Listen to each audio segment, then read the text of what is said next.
ang malasakit natin sa isa't isa ay nagmumula sa ating pananampalataya.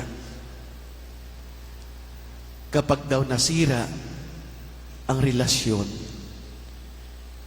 para bang kulang ang ibinigay na buhay sa tao. Kaya muling ipapakilala ni Jesus na ang pagmamahal sa kanyang simbahan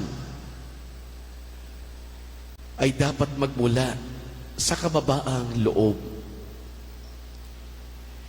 Yung ebanghelyo na ating narinig ay huling kapitulo sa ebanghelyo ni San Juan. Alam natin na si Pedro ay nagkamali.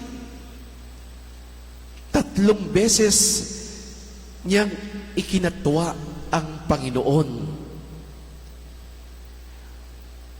Kaya sa muling pagkabuhay ni Jesus, nais ni Jesus na ibalik kay Pedro ang grasya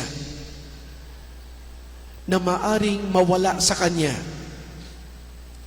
Kaya yung tanong na 3 beses kay Pedro ay para bang ipinapaalala ni Jesus kay Pedro na maaari niyang magawa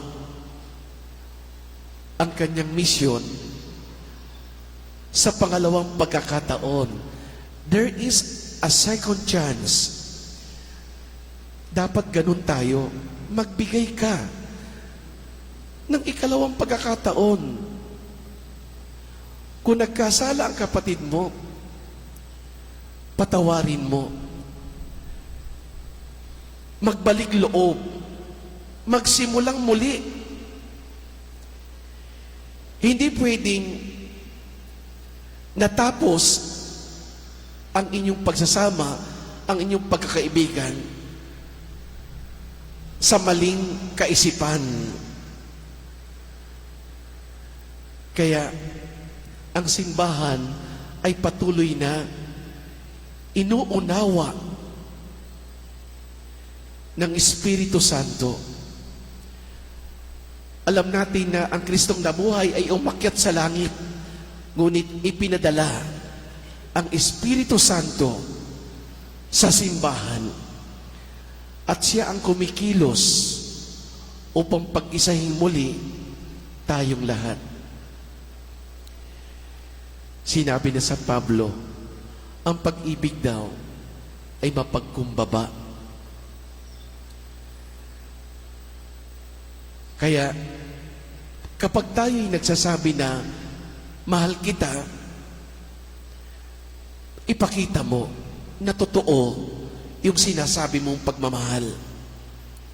Baka yung pagmamahal na yan ay lumalabas lang sa bibig, hindi sa puso. Kasi ang tunay na nagmamahal, handang ibigay pati ang buhay.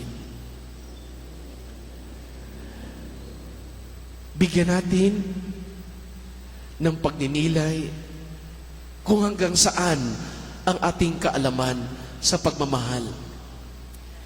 Kaya yung tanong ni Jesus kay Pedro ngayong umaga sa Ebanghelyo ay tanong para sa atin. Bilang magulang, mahal mo ba ako? Sabi ni Jesus. Anong sabi ni Jesus? Pakainin mo ang iyong mga anak. Ganun ang sinabi kay Pedro. Nang sabihin ni Pedro, oo, Panginoon, mahal kita. Pero anong sabi ni Jesus? Pakainin mo ang aking kawan. So yung pagmamahal pala ay may kasamang misyon. May gagawin tayo. Hindi tayo nabubuhay sa salita. Kaya napakaganda na kapag lumalabas sa ating mga bibig ang salitang pagmamahal, ito'y nakikita sa ating kababaang loob.